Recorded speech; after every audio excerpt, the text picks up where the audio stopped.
Hello guys, কাজল mini blog থেকে আমি কাজল। আজকে তোমাদের সামনে আমি রান্না করে দেখাবো লোটে মাছের ঝাল। তো লোটে মাছের ঝাল রান্না করার জন্য কি কি উপকরণ নিয়েছি চলো দেখে নেওয়া যাক।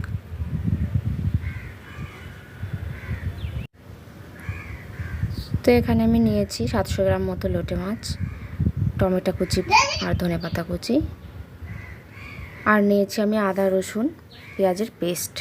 তো আমি এখানে একটা কড়াই বসিয়ে দিয়েছি। কড়াইটা গরম হয়ে গেলে দিয়ে দিচ্ছি পরিমাণ মতো সরষের তেল।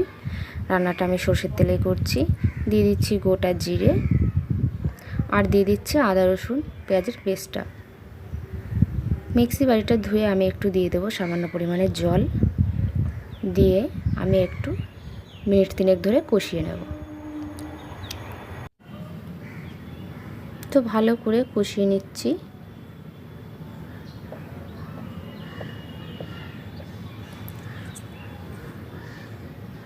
দেখো কষানোটা অনেকটাই হয়ে গেছে।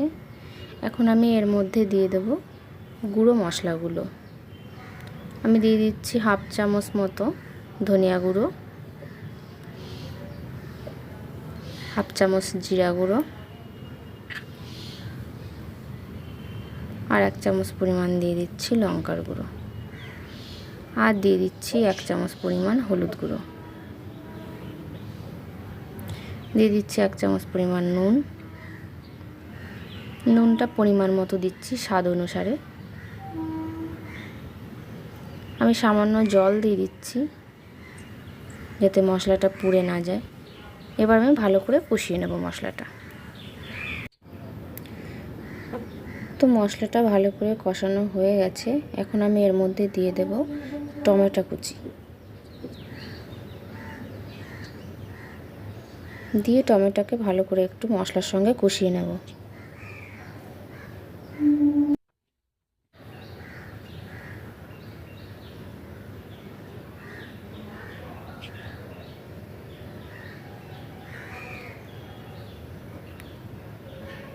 ভালো করে নেড়েচেড়ে টমেটোটা আমি মশলার সঙ্গে কষিয়ে নিলাম।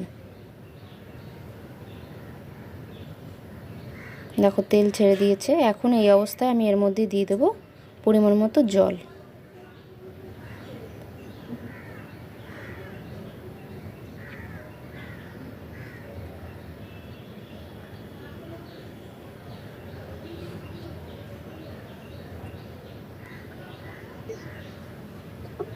দিয়ে আমি একটা পাত্র দিয়ে ঢাকা দিয়ে দিলাম।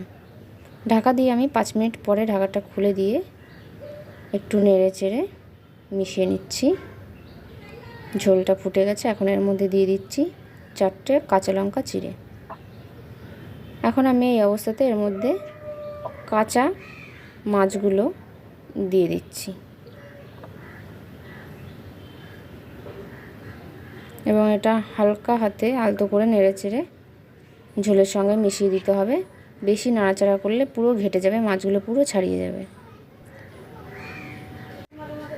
এখন এর মধ্যে দিয়ে দিচ্ছি ধনেপাতা কুচি, দিচ্ছি সামান্য পরিমাণে গরম মশলার গুঁড়ো। হালকা হাতে নেড়ে চেড়ে আমার রান্নাটা আমি শেষ করে একটা পাত্রে নামিয়ে নিচ্ছি। তো দেখো কত সুন্দর দেখতে লাগছে।